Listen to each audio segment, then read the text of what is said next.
Talk to me, Goose. Welcome in to the Bro 4 Squad podcast, where we are just a bunch of bros drinking beer and talking movies. This is episode 188, and I am your host, the mayor, Jeff Hornacek. Thank you guys so much for checking us out. For the movie discussion tonight, before we dive in, must go around and meet the fellow bro with me. We go into the paint to our enforcer, Matt Geiger. Geiger, if someone cheats in a game of beach football, you know, the classic game where both teams have the ball at the same time. Right. Yeah. If they cheat at that sport, what is an appropriate punishment? That they have to be on defense both times. Oh, that sucks. I've heard of all-time quarterback. All-time defense is all-time true. Defense. Which is usually, me being the youngest cousin on both sides, I was usually designated to all-time defense. Yeah, that makes sense. If you told me I had to be all-time defense, I'd be like, fuck this, I'm just going to go in the ocean. I'm not going to sit around and be... It looked hot that day, so I wouldn't blame him for going in the ocean. Is there anything more bro than playing a sport with your aviator sunglasses on? And shirt off? No, absolutely not. Did one of them have jean shorts on? I don't think so. I just remember. Okay, I don't know why I thought someone had jean. A lot of that 80s is back in style. Of course, we're talking about Top Gun scene if you haven't seen it, the new Top Gun Maverick. But a lot of that stuff, it's weird how it's back in style. Like the mustache. If you would have done this movie like even 5-6 years ago, you're like, okay, you're reaching with this mustache here. It's kind of gross. But now the mustache is in. Did you know? I guess we'll get into it in the review, because one of the actors in it is Bill Pullman's son from Independence Day. Oh wow, we were just talking about Bill. We talk about Bill Pullman every day, but we're really talking about him the other day. Our Lord and Savior, Bill Pullman. I'm trying to find who he was before we. This is horrible podcasting, but he played Bob. Like the pilot. That's Bill Pullman's son? Yeah, Lewis Pullman. I really wish I would have known that walking in. I think he was also in Bad Times at El Royale. Oh, not. Yeah, he was. I've described him to people as like lettuce wrapped Tom Holland. Yeah, pretty much. Like a creepier version. Yeah, Tom Holland wouldn't call us back, so let's put out a call to Lewis Pullman and see if he's interested. Never know if you don't ask. All right, well, here on the Bro 4 Squad podcast, we start every episode with the most important thing in any bro's life, and that is chest day. And today's chest day topic, typically we avoid kind of the TMZ bullshit, gossips, articles, and just talk movies. But this story is, number one, just absolutely too insane to not talk about. And number two, I think will have a huge impact on a movie that we're both very much looking forward to, I believe, coming out next year. And that is the Ezra Miller story. So if you have the internet, it's no secret that Ezra Miller, the actor known for playing Barry Allen in the DCEU and headlining the Flashpoint movie for DC coming out next year, is in a bit of a situation with the law. Now, we've all had our meltdowns and gone crazy from time to time. So I feel like as a movie podcast and people who have lost our cool before, Matt and I are the perfect people to weigh in on just what the fuck is going on here with Ezra Miller and then how it will affect the Flashpoint movie. Now, this story has been so fast developing that as you're listening to this, he might already be dead. He might be in jail. I don't know. But Matt, there's a series of events starting in early March of this year that I just want to run through briefly with you and get your thoughts on each of them. And I think the best part of this is you really haven't been keeping up with this story, right? I mean, you probably... No, I just read a couple articles about it, but it's so hard to find, like, you know, when you're like 2 weeks behind the story, like there's no article that just says, okay, here's what's happening. It's basically like everyone's caught up and it's really hard to understand. Exactly. Yeah, it's like if like you're trying to watch a show from the beginning, but you go on Twitter, all you see are memes spoiling the end of it. You're like, well, I'm not there yet. All right, so March 2022, cops were called to a bar to deal with Miller causing a disturbance. Now, a lot of this story takes place in Hawaii, okay, where he's vacationing. Okay. So this is according to Radar Online. So March 2022, video appears to show Miller getting into a dispute with a woman outside of Smith's Union Bar in Hawaii. Video of the police talking to him was obtained by TMZ after Miller's arrest. Not too big a deal, right? Issue outside a bar. He gets arrested. Fast forward about 6 days, March 27th, 2022, Miller is arrested and charged with disorderly conduct and harassment. Hawaii police said that Miller, quote, became agitated while patrons at the bar began singing karaoke.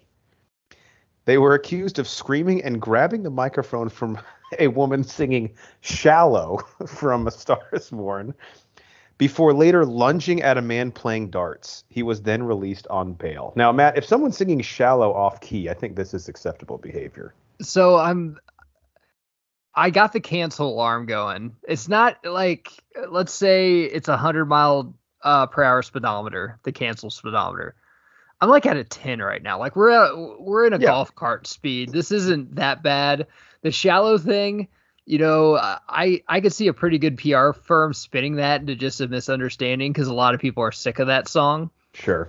So, and DC tends to side on the side of more older audiences anyway. So the cancel culture, I think, is about 10 miles per hour on a $100 speedometer right now. Keep going. Yeah. So 2 incidents in about a week. This is where it gets fun. The next day in Hawaii, March 28th, police called on Miller again. The actor was reportedly escorted off of private property after a resident called police asking for advice about removing house guests. So this part's interesting. Apparently, a couple in Hawaii who Ezra Miller did not know before his trip just saw him and was like, "You're fucking Ezra Miller. Do you want to stay at our house?" And he said yes.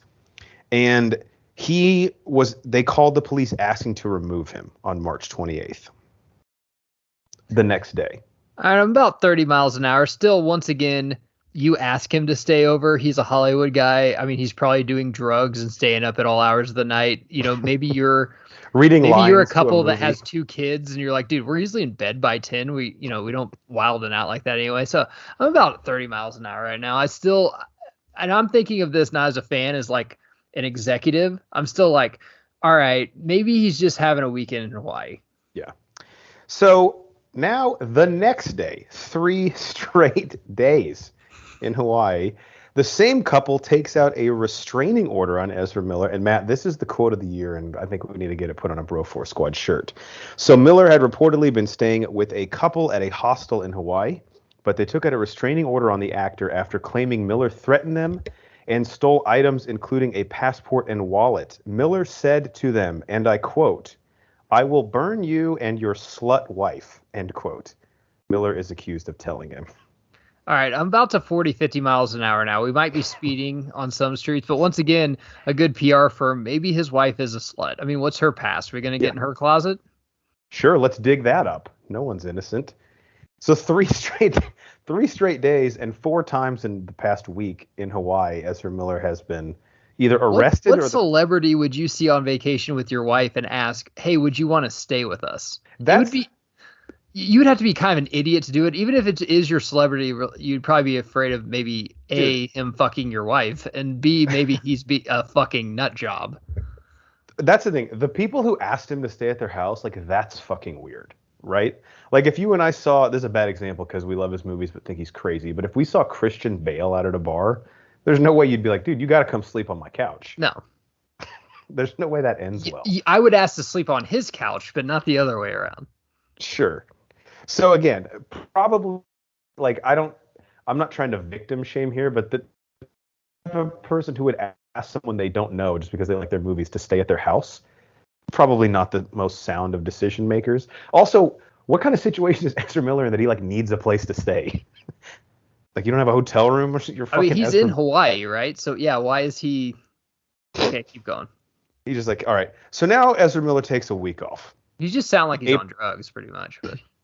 And so April 6th, finally, after 4 incidents where the cops come out, rumors that WB might finally drop Miller from The Flash begin to circulate. Rolling Stone exclusively reports that Warner Brothers and DC executives had an emergency meeting to debate whether or not to keep Miller on as Barry Allen in the Flashpoint movie, which has been in the can for almost a year. No decision is made. They stick with him. All right, April 19th now, almost a month later. This dude is still fucking in Hawaii. And he gets arrested again. This time he's arrested. It's like Rolando McClain. Every time he went back to Alabama, he'd get arrested. Just don't go home, dude. Right. Like, you're a millionaire. clearly whatever the situation is there is not conducive to you. How do you get in more trouble back in a shithole in Alabama than you do in LA or Dallas? It makes no fucking sense. It's kind of impressive. So again, fourth arrest in Hawaii in the past month. This time Miller allegedly threw a chair at a 26-year-old woman at another house, causing a head injury to her at 1:30 a.m. and was charged with second-degree assault. Once again, he posted bail and was released shortly thereafter. All right, so this is abuse to a woman, which, as of right now is definitely like, if anything racist, kid related, or woman related, I'm getting into about 75 miles an hour on the cancel culture speedometer. Yeah. So that's basically 4 violent incidents in Hawaii. Maybe it's just something If about... there was a video, I'd be at 100, but I don't think there is. There are videos that I've seen online, not of the incidents, but like when the police show up. Okay. Which weren't as entertaining. I was like, no, cool. That's just him probably kind of cooperating. Right. Clearly, he must be cooperating after throwing a chair across the room. If he keeps getting let out of jail, he's doing something right when the cops show up. All right, now fast forward to June 8th, and these are the last 2 incidents we have, but this is where the story goes from 6 to midnight. All right. So June 8th, 2022, pretty recently as we're recording this.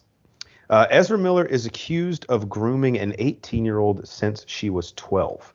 Now, this is a Native American girl named Takata Iron Eyes, whose parents asked a court to intervene, alleging that Miller is a danger to their daughter, whose life the actor has been in since he was 23 and she was just 12 years old.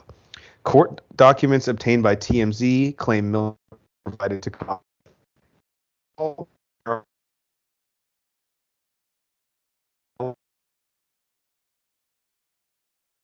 Takata to Miller was in December around with them to various locations for months while maintaining control of her social media, phone, and finances. All right, yeah, we've broken the speedometer because we got an underage. I mean, you abuse a woman and an underage kid. I mean, you're not even 3 strikes. We don't need like the racist tweet from 10 years ago now. Questions I always have on this. It sucks. It's disgusting. I don't condone it. However, for one, when I read the girl's name, I had to research her because I'm like, is she a singer? Like, this is a really weird name. And then you say right. Native American. Okay, got it. Because I was like, why don't I know this girl? I thought she was famous. The other is, I have just one question. Why has he been in her life since she was extreme minor and he was 23? Like, some of this, like the Michael Jackson Parents got to thing, step up. Listen, I'm not backing Michael Jackson. He's a creep. I think he got what he deserved. But like, where are the parents in some of this shit, dude? Like, come on. Like, you're just going to let him go over and spend the night? The parents are at fault, but you also have a responsibility to protect your daughter. Yeah. And if you're suspect at all of this guy's intentions, especially if it starts when she's 12, like if he's like, hey, fly your 12-year-old daughter out to me, I'd be like, you can fuck off. No. There's no reason a 23-year-old should be hanging out with a 12-year-old unless they're like cousins or, something like that. But no reason at all, especially a Hollywood guy like that, we've all seen Entourage, can kind of get whatever he wants. He goes, I'm the Flash. Exactly. Like that is definitely cancel culture thing. And Warner Brothers, why they didn't just lock him up after the Hawaii thing? Like, dude, you're not going anywhere until we release this fucking movie because you're not costing us all this. Then you can ruin your life and we'll recast you. Yeah, we don't give a shit. God. So between the June 8th incident where these allegations came out from Takata's parents, a court order was supposed to be served to Ezra Miller to basically appear before a judge and his response to these allegations, because I believe they were trying to file a restraining order since he had their daughter. Well, they went missing and they were not able to be served their court order. And then comes the last event that I have on our timeline, June 15th, just last week as they're recording this. Ezra Miller mocks police in an Instagram post and then shuts down his account. Miller shared memes to Instagram appearing to mock police for not being able to find them in Takata, including one that read, quote, "You cannot touch me. I am in another universe." Miller subsequently deleted their Instagram. I mean, honestly, is the guy still in the role? Like, Is he like Kurt Lazarus right now, where he just like can't get back? That's a great analogy. He played Lance Armstrong, and he like was in a freezer or in a fridge, and he couldn't get back into the universe or something. I don't know what's up with this guy. I mean, I don't think any of us were really big fans casting him at first. I don't think he's a good Flash. Obviously, just seeing pictures of him in interviews, he never really struck me as someone that's all there. Right. This isn't surprising at all, especially that is the dumpster fire over at Warner Brothers. And once again, we think we know how great Marvel is, and I guess kind of Disney now. But just some of their casting, the only one they had to get rid of really is Edward Norton. And it's just because, he wanted to basically write 8 scripts and yell cut as Hulk. I mean, he's got his own issues too. But I mean, look at Edward Norton. He hasn't really been in Hollywood since. So it's not just Marvel that can't work with him. Birdman was like the last thing I've fucking seen him in. And even then he's basically making fun of himself, right? Yeah. But it's so sad, and we'll get into this, but like, what does Warner Brothers do? Like, you can't cut him out of this fucking film. You can't. It's like gonna come out in like what, a month, 2 months? Well, so they actually pushed it again to next June. Remember, this thing has been delayed several times, but it's not even coming out till 2023. Right. But the film's done. It's like wrapped, isn't it? Absolutely, yeah. So I actually have 2 questions for you. Let's save that one for last. First off, obviously hindsight is 2020, but I think because there are so many events that have happened here, like, it's not like he got 1 DUI, right? Like, he got arrested 4 times in a week in Hawaii, which, sorry for partying. So I guess the first thing I want to ask, Matt, is what should WB have done, or what should they do? I mean, you can't keep him in the role, right? But they still have not officially said anything, and he's literally fucking running from the police. Well, obviously, so you say, hey, he's not the Flash anymore. I mean, any normal person would know that would probably affect the box office a little bit, Are you going to go see a Spider-Man movie if that person's not going to be Spider-Man, like, the next movie? Probably not. They're going to throw out everything. None of this shit's canon anyway. And you can't recast them. That's too much money. Especially though CGI, you'd have to literally sim him in. You'd have to bring back, Affleck, Keaton, like everyone that's been fucking rumored for this thing. There's no way you can do that. Because there's no way you can shelve it because you already spent so much fucking money on it. Right. So he's not like an ancillary character where it's like you kind of he's like the main guy in the movie and plays multiple versions of the Flash. So I don't know how you can if you reshoot this, it's basically like probably going to add $160 million to the budget. And you'd say, I think you said, I'll probably just drop it on HBO Max, but I mean, theaters are kind of booming right now, man. Like, right, this isn't, the only reason it's not an option anymore. No, the only reason you would drop it on HBO Max is basically you say, all right, we spent $200 million making it. We don't want to spend any money distributing it or marketing it also. So you're basically saying, let's eat. What's the subscriber gain you would get from Flash? Probably not much. So you're basically saying we're just going to eat $200 million instead of trying to waste more to get people to go see it in theaters. I think, man, I don't know. He's done some bad shit that's unforgivable, especially with the young kid. If it wasn't with the young kid, I'd say just throw it, because some people, I would love to do this like experimentally to see how many people actually care and how many people on the internet are actually bots that get uproared about stuff. Right. But with the underage kid, and then especially when you know that they're gonna, if they stood by him and kept him, which I don't recommend they do, but if they did, I think more people would see it. But knowing that basically, especially in DC fashion, even if the movie was great and he walked the straight and narrow, they'd probably fucking shove it on the shelf anyway, because to make an 8th Harley Quinn movie. Yeah. Which they would then retitle after it's in theaters. But you got a fucking new Batman in Pattinson that most people like that film and are ready to see a second one, and you're bringing back Affleck for this one. I don't think Pattinson's even rumored. You're bringing back Keaton, which is cool as fuck, which that is why most people are going to go see the film anyway, I think. Right. But I don't know. They got to imagine being like on the board or his agent, where you got to be on those calls like, dude, it's all a big misunderstanding. You're just lying through your fucking teeth. Like, you're like Matthew McConaughey in Tropic Thunder. You just Skyped him. He's like with like 8 12-year-olds in his fucking room, just like watching Hannah Montana reruns. You're like, dude, you need to clean up your shit. I got Warner Brothers in like half an hour. I was supposed to tell them how, great. What am I supposed to say, Ezra? If you're a WB executive, between like having to recast Amber Heard and reshoot that movie, and now the Ezra Miller thing, you got to be like, this is just when you think the DCEU can't become more of a shit Almost show. wondering if Disney's just planning all this shit. Just get back at him.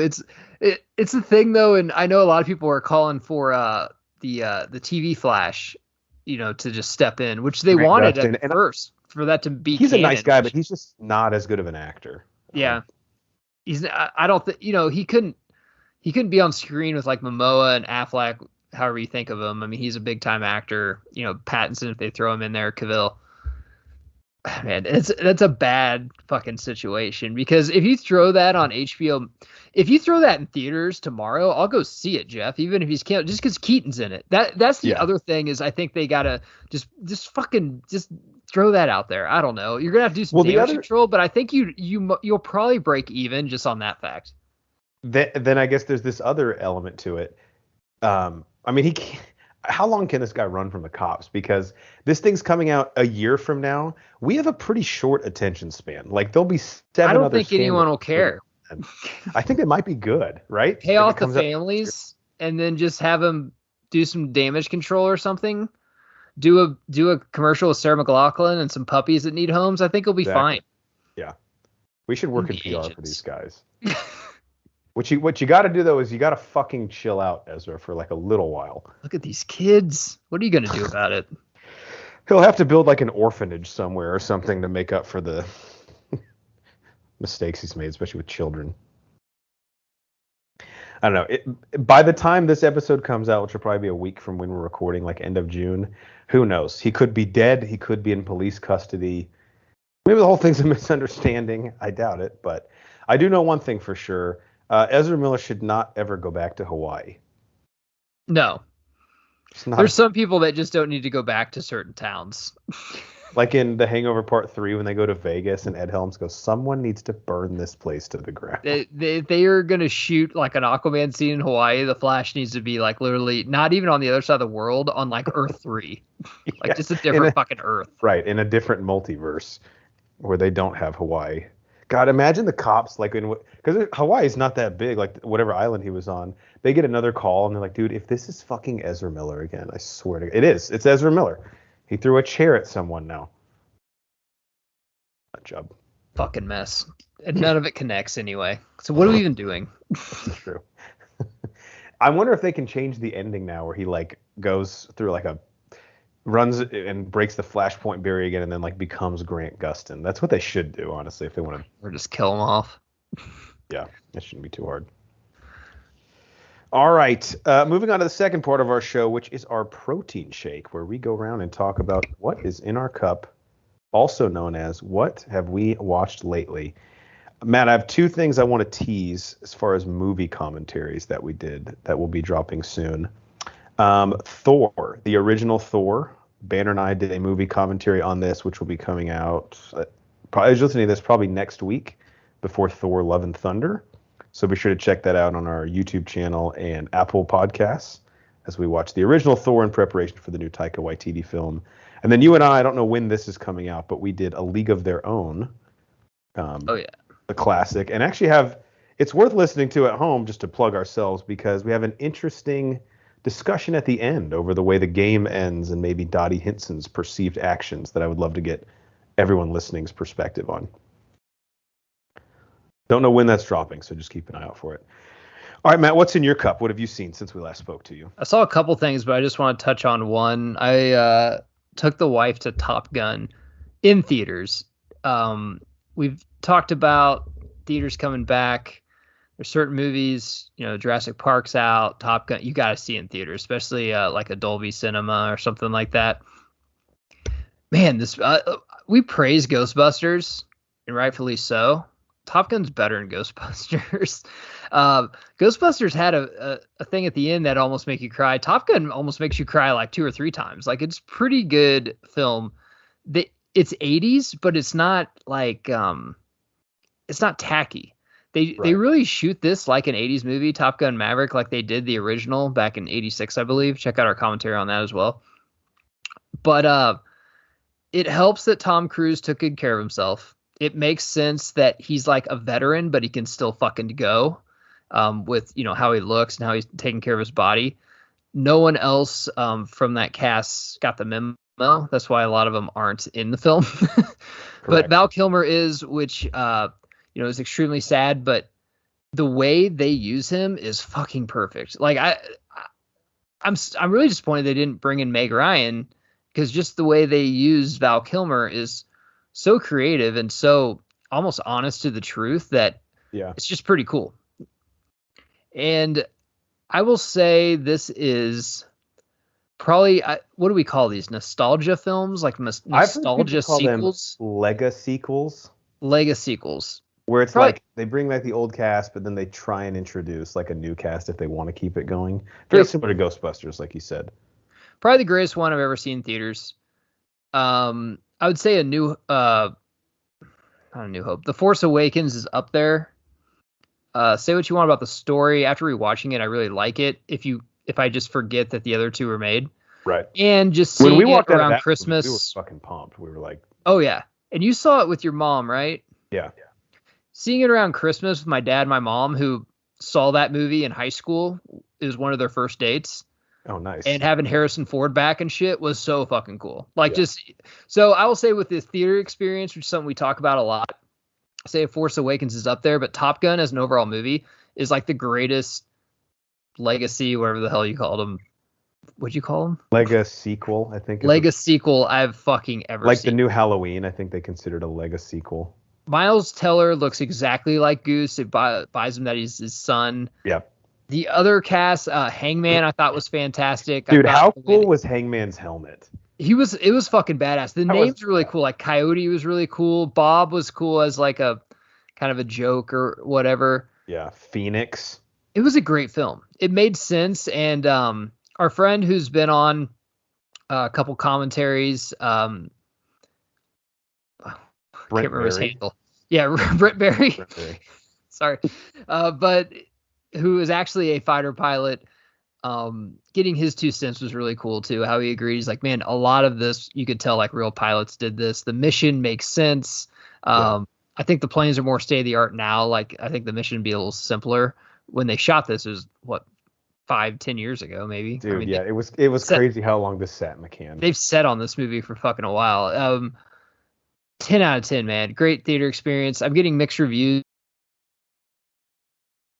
here, which we'll talk about a little bit. Jurassic Park, the Elvis movie, I'm excited about seeing. I haven't seen many reviews on that, but Top Gun Maverick, I have not heard one person not say that was fucking amazing. Not like, okay, it was good. Like, it was one of the most amazing movies they've seen in a really long time. Did you see it in the cinema with like the Dolby sound? Remember where we watched where they shakes and everything? Oh, dude. And that first scene when Highway to the Danger Zone came, I was like, okay, get this out of the way. And with the engine taken off, it was fucking perfect. Great. So let me ask you the question that a lot of people are afraid to ask. But I went and rewatched the original very recently and listened to our movie commentary on it. Do you think Maverick is better than the original Top Gun? No. Not at all. Because the original, you got Tom Cruise in his prime. I think Tom Cruise is still in his prime. He's like the last great movie hero. But you got Val Kilmer in like Val Kilmer's fucking prime. I mean, there's not another actor in this that is even close to Val Kilmer in 86. Miles Teller is not close to Val Kilmer. You got Meg Ryan right before her, bust out 90s films with Tom Hanks and all the fucking chick flicks she did. No, not at all. Now you got to take the time period. Like you said, there's a lot of homosexual tones in the original Top Gun, a lot of high fives, a lot of kind of 80s crap, but you gotta take it with the time, man. I mean, the first Top Gun and the story and him and Goose's friendship, I mean, it sets up this one. This one wouldn't be as good without the first one. So yeah, very true. I don't know. I think I like Maverick better than the original, which feels blasphemous to say, but I'm also like, Maverick's just there's definitely an argument to be made on that. I mean, I'd listen to it. For me though, I'm like the first one. I don't know. It was like the 80s. Like that made bomber jackets. It made aviators. It made this one didn't make anything new. It just took off from what the 80s did, basically. Right. As far as like a pop culture impact, no, I don't think anything can have as big an impact as the original Top Gun did. No. Just as a movie, I think I might like Maverick better, but I'm gonna have to rewatch it. When I went, I don't know, I didn't see it at like a premiere or anything, but they gave me I don't know if you saw it in my man cave when you came over. They gave me like a really cool poster for the movie too. No, they didn't give anything to me. I think we showed up like the movie is at 8:30. We showed up like 8:45 and the credits were still going. Or the previous. Don't even get me started on that shit, dude. I like it though because I love having a beer at the bar before the movie. It's probably one of my favorite things in life. But now that doesn't happen as much. Usually we're running in there hoping that we don't miss the fucking first scene, but thank God. Remember before we had reserved seats at movies? How the fuck did we do that? I don't really know. You'd have to wait in line for like hours. I will say though, kudos to them for setting on this film because remember they wanted to drop it during COVID. They wanted to. They're just like, dude, we have to drop this in theaters. Everyone's gonna go see it. It has to be. So and they waited. Good for them. Drop it. I think it was Memorial Weekend, and kudos to them, dude. I remember texting you and Banner because the movie commentary you guys did for the original Top Gun, we had originally scheduled to release like a week and a half before this came out. And we kept obviously having to push it as they pushed the movie. And I think that was the longest we've ever waited to release a movie commentary. I think it was like 3 years. It was before COVID. Like me and Banner were literally sneezing on each other, just being like, man. Talking about like, Kobe Bryant. Yeah. He'll never die. Are you serious? He'll live forever. He's a fucking god. Oh, jeez. All right. About how Army Hammer, like, yo, man, he's so awesome to women. Whoever marries that guy is a lucky duck. So young and innocent. Didn't even know. Our whole lives ahead of us. Fucking just pouring gasoline on each other. It's so cheap. All right, I have two things I'll talk about. Neither of them too much. They're both new releases, but I don't think you've seen either of them yet, so I don't want to spoil any for you. But I saw Jurassic World Dominion, also in theaters, also in the Dolby Cinema. And I am one of the few people who really likes Fallen Kingdom. Did you like Fallen Kingdom or did you hate it?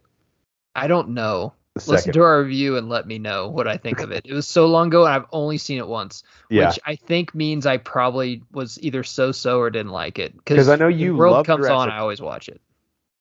Yeah, you love the Jurassic World, and I think I liked it, but I think it was a little stretch with the story and the clone and kind of like we got to make a movie because it's been 3 years, so let's just throw the script out. Not like World where they probably went to the studio like, dude, I have a really good reason why we should make another Jurassic Park movie because we got a fantastic story. Yeah. So I really liked. Maybe I'm just in that phase where like everything is fucking good to me right now because I really liked Jurassic World Dominion. I thought it was an incredible way of bringing together the OG cast with the new cast. And unlike Jurassic World Fallen Kingdom, it really is, I think, equal parts in terms of the narrative, their contributions. Like it's not like Jeff Goldblum and Sam Neill and Laura Dern only show up for like 5 minutes. Like they're a huge part of the movie. And the way they connect their story to Chris Pratt and Bryce Dallas Howard's, I thought was really cool.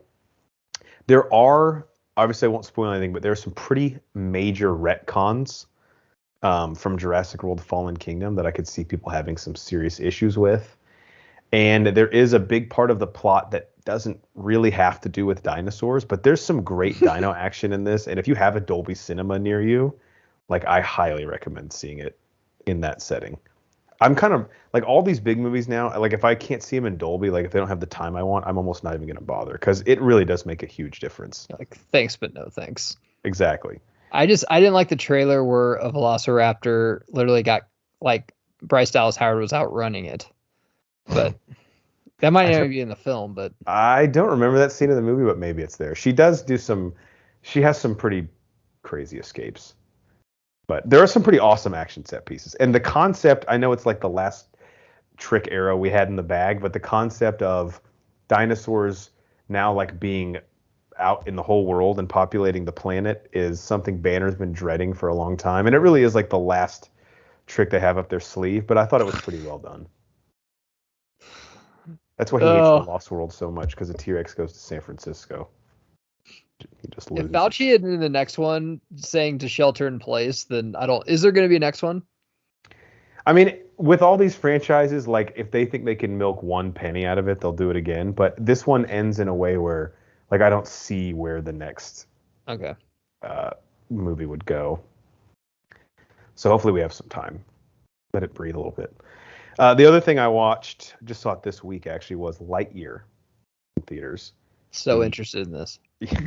It was fine. I think I told Brian, because he's the big Pixar guy, I think I said, like, if you put Pixar in like 3 tiers, it's probably the top of the very bottom tier. I would put it up there with maybe like Brave and Frozen 2 and some of those movies.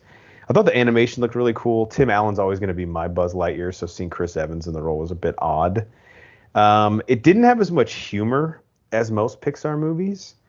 I did like a lot of the visuals. Like Zurg looks really cool. And this is kind of spoiled in the trailer, but I think just in general, I'm just getting really sick of like time travel movies, like as a concept. And that's a pretty big part of the plot here. So I was kind of like, really? There's nothing else we can do. If you like Toy Story, I don't really think there's much connective tissue here. Like it actually prefaces the movie. The first image on screen is in 1995, a boy named Andy was gifted a Buzz Lightyear toy. This is the movie he watched that made him want that toy. So that was my one question. This isn't like a real movie because obviously Buzz is a toy. So this is like, because the one they were playing a Buzz Lightyear video game, I think in like Toy Story 2 or something like that. So this is supposed to be like in the Toy Story universe. Like this is the movie that Andy would have watched on TV and been like, ooh, I want the toy from that movie. Yeah. So you're watching Batman and you want Batman toy. Correct. Okay. Yeah. I didn't mind Chris Evans being casted simply because if it is a younger Buzz Lightyear, he's going to have a different voice if he's like a 20-year-old Buzz Lightyear instead of like a 40-year-old Buzz Lightyear, I guess. But the big thing I wanted to ask you about, so obviously there's a big pissing match online right now because apparently there's a girl-on-girl kiss. So you got one side that's like, fist on the table, let them kiss, and just enjoy it and shut up. And the other side's like, I will never bring my child, my grandchild, or my great-great-grandchild, because of course you're going to be live then, to this film to see this, and I'm going to boycott all Toy Story movies, which is like insane, because I'm like, you're not going to boycott all Star Wars movies. If one sucks, I'm still going to watch the original. So can you talk to that? Like, is there a girl-on-girl kiss, or is... So yeah, I didn't realize this was such a big groundswell on the internet, but I guess that's huge. That's what the internet does, right? Is pit people against each other. So there is a flashback scene. Again, I won't spoil anything, even though the thing you're referencing is really not a part of the plot. And there is, I believe, a peck between 2 women who are in a relationship with each other. You're told it's not like shown, but someone is like talking about them. And it must be on the lips if that's what people are freaking out about. I can't remember if it's like on the cheek or on the lips, but it must be on the lips. I've never heard it's on the lips. I mean, some people are saying that, a girl gets bent over and another girl's dildo gets shoved up there. Is it Wild Things with Denise Richards? No, not. So the stuff I read, I'm just like, I don't think that. There's no way. I kind of want to see the movie now. If that's the case. Unless I missed something else, if it's the scene I'm thinking of, it's like maybe a 2.5 to 3 second thing. And it's not like the whole plot is not like, Buzz, we all have to become lesbians. I think she just says like my mom and her partner or something. Okay. The other reference. And as a result, every kid that left the theater became gay afterwards. And I always say anymore, there's no right or wrong. There's just sides. It depends on what side you're on. But like, there's conservative places that'll say Buzz Lightyear bombs at the box office. Then, the liberal side's like Buzz Lightyear soars, and it's all because of the gay kiss. And I'm just like, I was like, what is this like? I doubt it's a big part of the movie. It's definitely not. I know the scene you are talking about, and there is something in there. I can't remember if it's on the lips or not, but it's a Buzz Lightyear movie, man. Like, can both sides just stop and is Woody in it? No. I was hoping at the end there would be like a scene where it shows like Andy like it pans out and Andy's like watching the movie, but they didn't do anything like that, which I thought would have been kind of a cool deal. Sequel setup? There's 3 mid-credit scenes. Sorry, 2 mid-credit scenes, 1 post-credit scene, and the credits are long because all these animation films, there's a shit ton of people that have to work on them. And it does set up a sequel. Not sure if that'll get made or not, but again, if there's $1 to be made, Pixar will Would be you there. recommend, like, who would you recommend seeing it? Because there's a lot of stuff at the box office. If you haven't seen a movie in a month, there's a lot of stuff to choose from that's pretty good. Yeah, I mean, of the three things we've discussed tonight, like it's definitely third on that list. And if you're interested in Elvis or The Black Phone, which I am both of those, I would put those ahead of Lightyear. Okay. It's a good movie. I just don't think there's anything there that's like unique enough to like get you into the theater over anything. Because like you said, it's a strong slate at movie theaters right now. So of all those things, shit, I would probably recommend seeing Top Gun a second time if you can go in Dolby over Lightyear. All right, closing out our show. Brian is not here to make the bird noise, but it's our Do You Even Lift Bruh segment, where we ask a question and we leave you guys with it. The question today is, what are your top 100 movies of all time? Each of the bros, since I believe episode 160, have been counting down our top 100 movies lists ever in our life, which you can find linked on our website at broforcesquad.com and also at the top of the description of this episode. Matt, before we count down the next three movies in your list today, starting with your number 71 movie of all time, going down to number 69, how would you describe these lists? Because as we always say, this is not like the AFI top 100 finest films ever made. There's sort of a unique Bro Force Squad flair to all of these, wouldn't you say? Yeah, this is my list of my top 100 movies. So if you disagree, you're wrong, because it's my list. So I don't give a fuck. If you want to, don't disagree, take time and make your own top 100 list, because it takes forever to do. It's a nice trip down memory lane, though, as far as an exercise. It is, and you really got to think, like, do I really like this action movie better than this comedy? Because it's insane to compare the two. It's hard. To show you how disparate these lists are, I'll just pick a random number. So Matt's number 79 movie of all time was Thor Ragnarok, and Nate Thurman's number 79 movie of all time was The Great Dictator from 1940, starring Charlie Chaplin. So we're kind of all across the board here. You never know what you will get. I still can't picture Thurman sitting down and watching that movie. Like, dude, randomly he watches like he has like three movies in here from like the 50s or earlier. But sorry, he has Charade from 1963, The Great Dictator from 1940. Does he just like turn down the blinds in a thong and just put on lipstick like Billy Madison and just watch this film? Pours himself Shirley Blanca. Like a mega pint? Yeah. Of wine? All right, Matt, we last spoke to you, and your number 72 favorite movie of all time was the original Major League. So what barely beats that out at number 71? We'll have you do three tonight, if that's 71 okay. Is on TV all the time, and I watch it all the time. And that is from our Lord and Savior, Patrick Swayze, and that is Roadhouse. Oh, hell yeah. Which is one of our used to be our highest performing movie commentary, not anymore, but you should go check it out.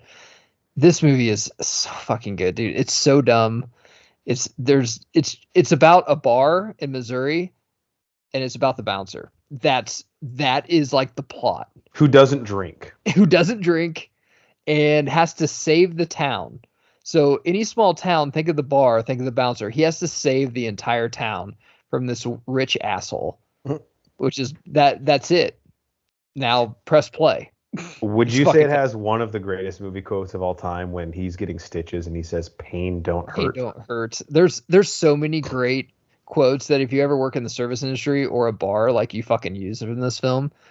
And the karate is top notch. Swayze is just cool as fuck. I think this is his. I like this better than Bodhi. I like this Swayze. Just fucking down home country ass kicker. Like, Bodhi was more kind of at peace with himself, like, I don't want to hurt you, but I'll have to. Like, Swayze's like, dude, I could kill you at any second. I don't want to. I just want to sit here and drink coffee. Did I tell you? I think I did say this. My dad knows the guy who owns the house that they use for the movie where Swayze's character lives. Like, do you think we could ever pod from there? I can definitely ask. I don't know what's and do karate and do roundhouse kicks. Is it in Missouri, actually? I think it is. Yeah. Okay. I don't know if he's kept up with it, though, but I'm like, dude, it'd be a damn shame if that thing was, like, condemned now. My problem with saying something is somewhere and it's actually in SoCal. We have a big problem with that on this pod. Go to our original Halloween movie commentary. We get Especially when you don't take out the fucking mountains and you say it's in Haddonfield, Illinois. It makes no fucking sense. Doesn't make sense. Great inclusion. I knew Roadhouse would be in your list. I had a feeling it might be higher, but just to A be lot of included. great movies. I mean, that's a dumb movie. It's not a great movie, but it's a fun movie. Okay, so I wanted to put this right, better than Roadhouse, number 70, and that's Con Air, because it's the same type of movie as Roadhouse, but way better cast and acting and a better story. Cast. Yeah. What's that? Incredible cast. Incredible cast. I mean, Nicolas Cage, you got to take him for the time, was actually like a top level dude. Like at this fucking time, like getting Nicolas Cage in a movie means like you're gonna score pretty fucking big at the box office, especially for like guy movies. You know, Gone in 60 Seconds. He's got a lot of great movies, but this, where they land the plane on the strip in Vegas, was one of the coolest movie scenes I saw as a kid. I was like, how the fuck did they do that? That's really fucking badass. The story of just, you know, inmates taking over the plane, calling it Con Air, and then just trying to fly it to whatever fucking country they were so they can just drink out their days, and they take it over. And then Nicolas Cage's character, which his accent that he probably worked on for 2 years, that's still fucking god awful. And the LeAnn Rimes song that I believe it was LeAnn Rimes that they wrote for it, how do I breathe, is fucking just so 90s. That's played at the first. So you're like, hey, wasn't that so 90s? Like, hey, watch the movie, but also buy the CD. Dude, like, why don't they do that anymore? I wish they did. I know.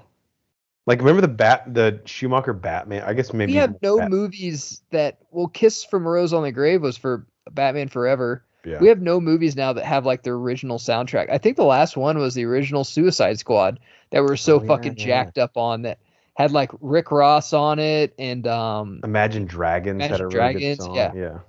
I actually do think in Con Air too, like John Malkovich and Steve Buscemi actually give pretty nuanced performances for what the plot is asking them to do. Like, there's actually some good acting. I mean, I think Cusack sucks in this movie. Like, he's way over the top. It's like he's just like Marshal. The over the top cop guy that's following the whole fucking time, whatever. But Dave Chappelle is in this, Danny Trejo, Ving Rhames. Like, it's a really good list of character actors with Nicolas Cage. All right. Number 69, Giggity. Yesterday, which is a movie that I never ever thought. Yesterday. I remember someone told me I need to watch this. It's probably someone on the pod. Probably me. And I was like, yeah, I'll get to it. Don't worry. And I watched it, and I literally watched it 3 times in a week. Yeah. Remember, I had my brother-in-law and sister-in-law over, and they're big Beatles fans, and I'm like, well, you have to fucking watch this film. And it's another one that was just a perfect film. It was so fucking cool. It was so, I mean, there's a really cool concept, right? It was a great concept. Like, we always say that they don't make, you know, we were talking about Top Gun. Like, you know, they don't make Top Gun movies anymore. Yeah, they made a sequel, but they don't make like original shit anymore. That's just like a good fucking film. Like, I was talking about A Few Good Men the other night. Like, that was a great film. Why don't they make those anymore? Everything's a fucking reboot.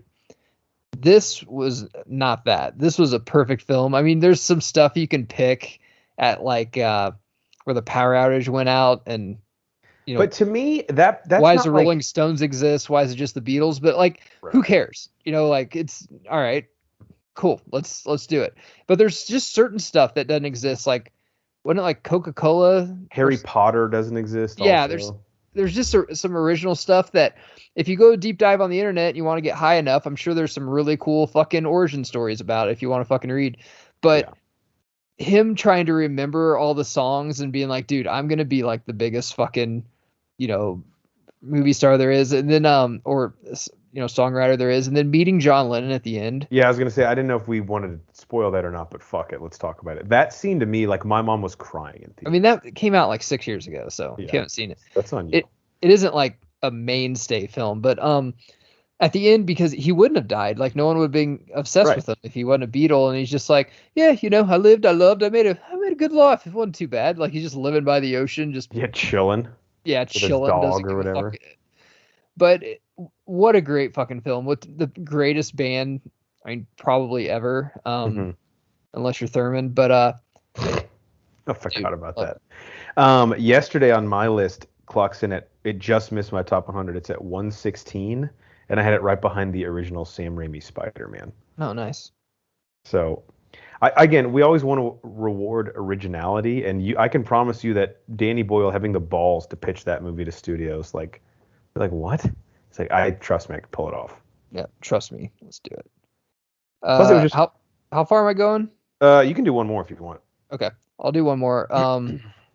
68, American History X. Talk about another. Definitely has this one really high up on his list. Talk about another movie that's can only be made in the 90s. Like, I'm not gonna be honest. Would this classify that made Edward Norton be like? I know he did movies before this, but like, dude, this guy like is fucking Oscar. This was the role where they were like, holy shit, he went dark. Yeah, put some muscle on for it and everything. You had the kid in there that he was in Pecker. I don't know what the fuck else he was. You had the fat guy from Blow, who's a great actor. He's skinny now, but what a great Ethan concept. Suplee. Have you seen him, dude? He's like a bodybuilder. Yeah, he's like ripped now. Yeah. He's also in Boy Meets World. And Remember the Titans, yeah. What a great fucking movie, man. Just about skinhead crew, and then of course they hate every other race ethnicity. And Edward Norton goes to prison, and then he kind of realizes that, like anybody that pins their back against the wall and be like, no, I stand for this. I mean, they're as hypocritical as the most when it comes to money or to try to get ahead in life. So then he starts, meeting some of his black comrades in the pen and becomes friends with them and realizes everything he's been feeding for years down his brain is just kind of, bullshit. And it's just it's a fantastic film of, character development, which we talk about a lot. I don't know if there's a better definition or example I could give you than American History X, which, they even go back and show actually his dad in the film is Alan Matthews from Boy Meets World, actually. Where they show him, kind of talking about affirmative action and how it's bullshit and how, because he's a cop. D'Angelo. Yes. Yeah. Is his mom. But another, I can't remember how big this guy's role is. Christopher Masterson, who's Danny Masterson's brother and is also in Malcolm in the Middle, has a small role in it, I think. Okay. I'd have to see a picture of him to know who he was. But, and the girl from, she's in Waterboy, and I think she was in that movie. Oh yeah, Fairuza Balk. Yeah, Denise Richards, where they're slutty and it's really good. Wild Things. But man, it's such a great film. I'm sure most of you have seen it. If not, watch it. If you're a little younger and you're like, oh, I've always heard of it and never seen it. Especially in today's times, man, it is like we have a lot more similarities than the media and stuff want you to know. So it is a fantastic film. I love when they're bitching about who's better, the Celtics or the Lakers in the 80s, which is such a black versus white thing. 100%. Even though they don't want to admit that Robert Parrish was their center. But yeah, great film, man. I enjoyed it very much. I'll still watch it. It's definitely an FX film, but it's definitely a film that you want to watch the movie because it's very graphic. Well, and this just, I mean, again, we were talking about how the internet really can't agree on anything. 8.5 out of 10 on IMDb, 83% with critics on Rotten Tomatoes, 4 out of 5 on Letterboxd, and a 92% on Google. Like, how often do you find something that is that universally well received? Yeah. I'd say 80's pretty low for that film. I think that's a 90's fucking easy. Critics, Matt. What the fuck are you going to do? We are one now, technically. Yeah, we're kind of like Judas and the Black Messiah. We're there to infiltrate, take them down. Yeah, we're not invited to their dinners. Let's just say that. Yeah, they've learned after that Banner showed up shirtless. But he had a tie on in his. He did have a tie on, but it wasn't even a tie event. Right, so that's where I guess the whole dress code was. So he's like, "Do you want me to take it off?" Like, well, then you wouldn't have anything on. So that's even a bigger problem. Donkey Kong? Why do you show up with no shirt and tie on? I picture him with like cufflinks, like the Chris Farley Chippendales skate. Yeah. Adrian and Barney. That might be the. Actually, I take back Swayze's Roadhouse. That might be the greatest thing he's ever done. That's true. That thing's legendary. All right, Matt, before we let the people go for episode 188, any closing thoughts, words of wisdom? Yeah, just move over for emergency vehicles. Get your eggs frozen and, just have a good time, man. Don't join a skinhead crew. That's good advice for all the youth out there. Speaking of skinheads, please make smart decisions when getting your hair cut. It's not going to last forever, but 4 to 5 weeks. No weird hair dyes. Where you're not in a K-pop group. And if you are in a K-pop group, get it out. Get a real job. You know? All right, for Unforced in the Paint, Matt Geiger. I'm the mayor, Jeff Hornacek. Thank you guys for checking us out. Please follow us on Twitter and Instagram now. If you go type in @Bro4Squad as one word. Find us on Letterboxd, Apple Podcasts, Spotify, and YouTube. If you type in Bro Force Squad as 3 separate words, and everything we post is on our website along with our top 100 movies of all time list, updated each week, and our squad blog, bro4squad.com. Till next time, we will see you out at the movies. I don't think I've seen the dad from Boy Meets World in anything except that movie and the show Boy Meets World. No. And I don't mind him as an actor. Alan Matthews. Yeah, I'm rewatching Boy Meets World right now. He's fucking awesome. He's like one of the best TV dads. It's like Feeney. I mean, he's not in anything else but Blades of Glory. That's true.